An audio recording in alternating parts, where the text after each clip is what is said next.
আমরা একটা পুকুর ভিজিট করতে আসলাম, সেখানে এসে নতুন এক ধরনের প্রযুক্তি দেখতে পেলাম। এই প্রযুক্তির মাধ্যমে বিদ্যুৎ সাহায্যে অল্প খরচে পানিগুলো এক পুকুর থেকে অন্য পুকুর ট্রান্সফার করা যায়। অর্থাৎ খুব সহজে স্বল্প খরচে পুকুরে পানিগুলো নিষ্কাশন করা যায়।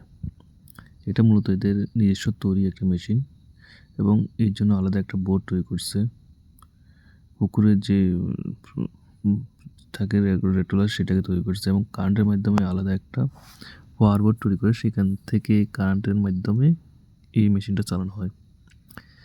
এই মেশিনের খরচ খুবই কম, সারাদিন চালালে প্রায় ১০০ টাকার মধ্যে বিদ্যুৎ খরচ হয়। কিন্তু এর তারগুলো খুবই শক্তভাবে অন্য একটা জায়গা থেকে কানেকশন করে আসছে। আমরা মূলত এটা দেখার জন্য এখানে আসছি। কারেন্টের মাধ্যমে খুব স্বল্প খরচে কীভাবে পানিগুলো যায়। অলরেডি আমরা দেখতেছি একটা কারেন্টের থেকে প্রায় ২ ধরনের তারা ২টা মেশিন চালাচ্ছে এবং মূল বোর্ড এখানে, পাশাপাশি যে একটা মেশিন যেটা স্যালো মেশিন সেটা এখানে রয়েছে। অলরেডি আমরা এখানে আসছি এবং এখানে মেশিনগুলো চলতেছে, যে ২টা মেশিন চলতেছে কোনো ধরনের তেল ছাড়া, এগুলো বিদ্যুৎ দিয়ে চলতেছে।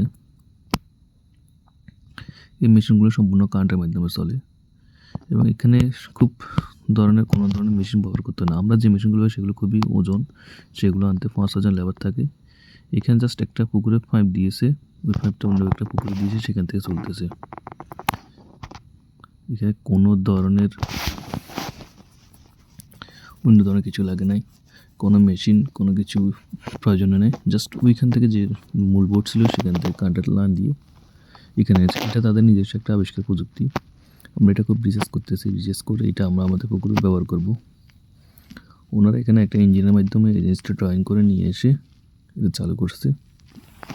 আমরা এখান থেকে দেখে সেটা ওইখানে চালু করব। অলরেডি দেখতেছেন শুধুমাত্র একটা পাইপের মাধ্যমে এক পুকুর থেকে অন্য পুকুরে পানি নিয়ে যাচ্ছে এবং কোনো ধরনের শব্দ ছাড়া। ভিডিওতে অলরেডি আপনারা বুঝতেছেন কোনো ধরনের এখানে সাউন্ড নেই। এই ধরনের প্রযুক্তি খুবই ব্যয়বহুল। মশার সাথে টিকে থাকতে হলে সব সময় নতুন নতুন প্রযুক্তি অ্যাড করতে হয়। আমরাও এই ধরনের প্রযুক্তি আমাদের পুকুরে অ্যাড করব, সেই জন্য এগুলো আমরা রিসার্চ করে দেখি। অন্য কোথাও কোনো মশা চাষি যদি নতুন কোনো প্রযুক্তি ব্যবহার করে, সেই প্রযুক্তিগুলোকে আমরা রিসার্চ করি, নিজস্ব পুকুর ব্যবহার করার চেষ্টা করি। আমরা আবার ওই জায়গায় আসলাম যেখানে প্রযুক্তিগুলো হয়। মূলত এখান থেকে একটা স্যালো মেশিনের মাধ্যমে একটা পাওয়ার বোর্ড তৈরি করে সেই পাওয়ার বোর্ডের লাইন থেকে ২টা পাইপ চালানো যাচ্ছে, অর্থাৎ খুব স্বল্প পরিমাণে বিদ্যুৎ দিয়ে একটা মেশিনের জায়গায় 2টা মেশিন চালানো যাচ্ছে। অথচ আমরা প্রায় ২,০০০-৩,০০০ টাকা খরচ করে ২৪ ঘন্টার জন্য একটা মেশিন চালাতে পারি।